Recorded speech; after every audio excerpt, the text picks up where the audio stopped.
Mobile എന്ന് പറയുന്നത് നമുക്കിപ്പോ ലൈഫിൽ ഒഴിച്ചുകൂടാൻ പറ്റാത്ത ഒരു കാര്യമാണ്.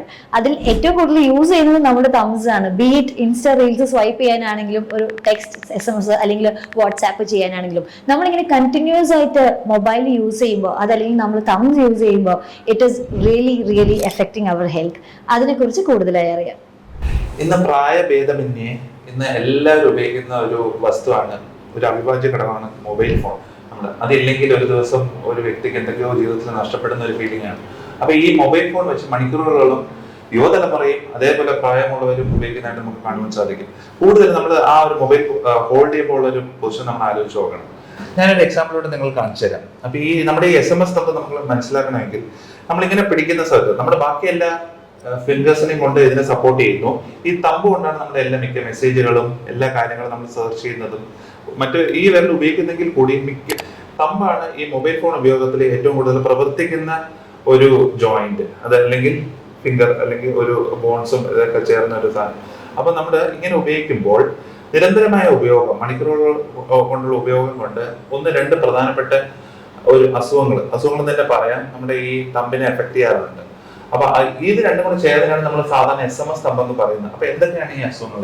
ഒന്ന് പ്രധാനപ്പെട്ടത് ഡിക്കർവിൻ സ്പീനോസൈനോവൈറ്റിസ്. അതായത് നമ്മുടെ ഈ തമ്പിലേക്ക് രണ്ട് പ്രധാനപ്പെട്ട ടെൻഡൻസ് അല്ലെങ്കിൽ ചലനനരമ്പ്, ചലിക്കാൻ ഹെൽപ്പ് ചെയ്യുന്ന ടെൻഡൻസ് പോകുന്നുണ്ട്. അപ്പൊ ഈ രണ്ട് ടെൻഡൻസിനും ഒരു സിംഗിൾ കവറിംഗ് ആണ്. അത് നമ്മുടെ ഈ ബുക്കിനെ ബൈൻഡ് ചെയ്യുന്ന പോലെ, ആ ബൈൻഡ് കവർ പോലെ നമ്മുടെ ഈ ടെൻഡൻസിന് ഒരു സിംഗിൾ കവറിംഗ് ആണ്. അപ്പൊ ഇത് കുറച്ച് ടൈറ്റ് ആവുന്നു നിരന്തരമായ ഉപയോഗം കൊണ്ട്. ഇതിനെ ഡിക്കർവിൻ സ്പീനോസൈനോവൈറ്റിസ് എന്ന് പറയും. ടീനോസൈനോവിയ എന്ന് പറഞ്ഞാൽ നമ്മുടെ ഈ ടെൻഡൻസിനെ കവർ ചെയ്യുന്ന ആ ബൈൻഡ് ഞാൻ ഉദ്ദേശിച്ചത്. അപ്പൊ അതിന്റെ ഇൻഫ്ലമേഷനാണ് ഈ ടീനോസൈനോവൈറ്റിസ് എന്ന് പറയുന്നത്. അപ്പൊ ഈ ഡിക്കർവിൻ സ്പീനോസൈനോവൈറ്റിസ് വരുമ്പോൾ സാധാരണഗതിയിൽ നമ്മുടെ ഈ മൊബൈൽ ഫോൺ ഉപയോഗത്തിന് പുറമെ സാധാരണ ഒരു ഡെയിലി ആക്ടിവിറ്റീസിൽ ഉൾപ്പെടുന്ന ഒരു വ്യക്തിക്ക് ഇവിടെ കൂടെ നിരന്തരമായ വേദന, തുണി പിഴിയാനുള്ള ബുദ്ധിമുട്ട്, ഈ റിംഗിങ് മൂവ്മെന്റ്സ്, ഇതൊക്കെ ചെയ്യുമ്പോൾ കൂടുതൽ വേദന അനുഭവപ്പെടുന്നു. ക്രമേണ അത് കൂടിക്കൂടി വരും. ഒരു പക്ഷേ അത് കുറയാം, മരുന്ന് കഴിക്കുമ്പോൾ കുറയാം, പക്ഷെ അല്ലെങ്കിൽ അത് കൂടിക്കൂടി വരുന്നു. അപ്പോൾ നമ്മൾ ഇങ്ങനെ സ്ഥിരമായ നിരന്തരമായ ടെൻഡൻസിനെ റബ്ബ് ചെയ്യുന്നത് കൊണ്ട് ആ ഒരു മൈൻഡ് ചെയ്യുന്ന ആ ഒരു ടീനോസൈനോവിയം നീര് വയ്ക്കുകയും വേദന അനുഭവിക്കുകയും എല്ലാ ഡെയിലി ആക്ടിവിറ്റീസിനെ ബാധിക്കുകയും ചെയ്യുന്നു.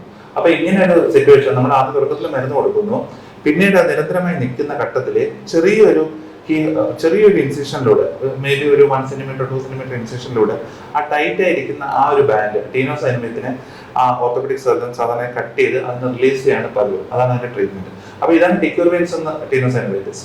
മറ്റൊന്ന് ട്രിഗർ ഫിംഗർ ആണ്. ട്രിഗർ ഫിംഗർ എന്ന് വെച്ചാൽ നമ്മുടെ വിരലുകളെ ചലിക്കാൻ ഹെൽപ്പ് ചെയ്യുന്ന ഈ ടെൻഡൻസ് സപ്പോർട്ട് ചെയ്യുന്ന ഒരു ഫൈബർ സ്ട്രക്ചർ ഉണ്ട്. അതിന് പുള്ളി സിസ്റ്റം എന്ന് പറയും. നമ്മൾ സാധാരണ കിണറ്റിൽ വെള്ളം കോരുമ്പോൾ ഒരു പുള്ളി സിസ്റ്റം അറിയാം.